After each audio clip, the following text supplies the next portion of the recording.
यहाँ पे हम इसे फैक्टराइज करते हैं यूजिंग फैक्टर थ्योरम।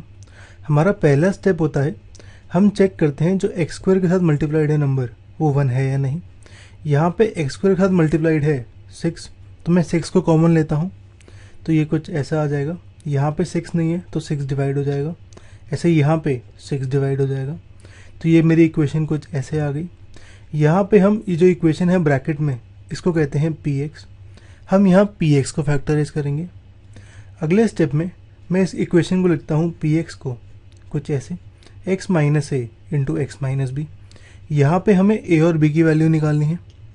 यहाँ पे अगर हम इसको मल्टीप्लाई कर दें x माइनस ए इंटू एक्स माइनस बी को, तो मेरा यहाँ पे कांस्टेंट टर्म ए बी आती है और यहाँ पे कांस्टेंट टर्म 5/6 है। तो ये दोनों इक्वल होने चाहिए क्योंकि ये दोनों इक्वेशंस इक्वल है। तो यहाँ ए बी की वैल्यू 5/6 होनी चाहिए। अब हम यहाँ पे 5/6 के फैक्टर्स निकालते हैं।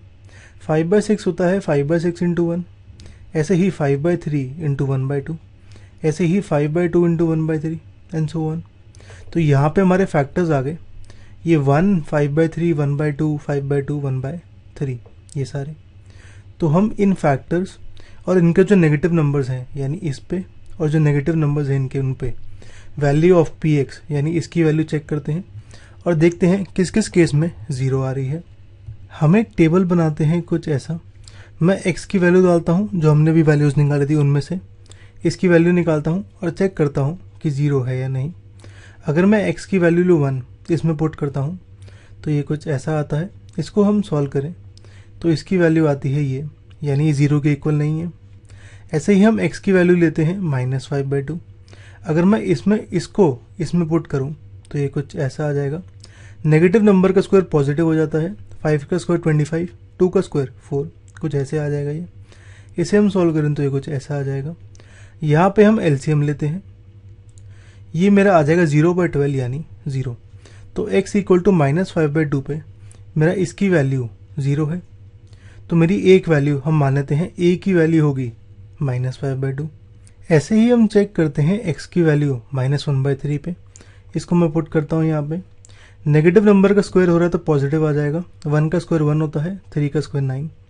यहाँ पे हम एलसीएम लें और सॉल्व करें तो यहाँ पे ऊपर 0 आ जाता है, 0/18 यानी 0। यानी यहाँ पे x की वैल्यू -1/3 डालने पे इसकी वैल्यू 0 आ रही है। तो ये होगी हमारी b की वैल्यू। तो b की वैल्यू आ गई -1/3। तो मेरे a की वैल्यू ये आ गई, b की ये। अब हमारी जो इक्वेशन थी ये, इसकी वैल्यू थी x माइनस ए इंटू एक्स माइनस बी। यहाँ पर मैं a और b की वैल्यू पुट करता हूँ, माइनस माइनस प्लस हो जाएगा ऐसे ही यहाँ पे। तो ये कुछ ऐसा आ जाएगा। लेकिन जो हमारी असली इक्वेशन थी वो थी 6 इंटू दिस नंबर, यानी ये वाली इक्वेशन थी। यहाँ पे हम वो वैल्यू पुट करते हैं फैक्टराइज करने पे।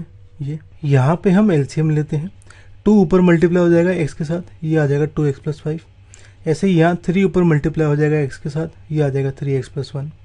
नीचे 2 आ गया और 3, 2 इंटू 3 6 होता है, ऊपर भी 6 है, कैंसिल हो जाएगा, बचेगा मेरे पास ये।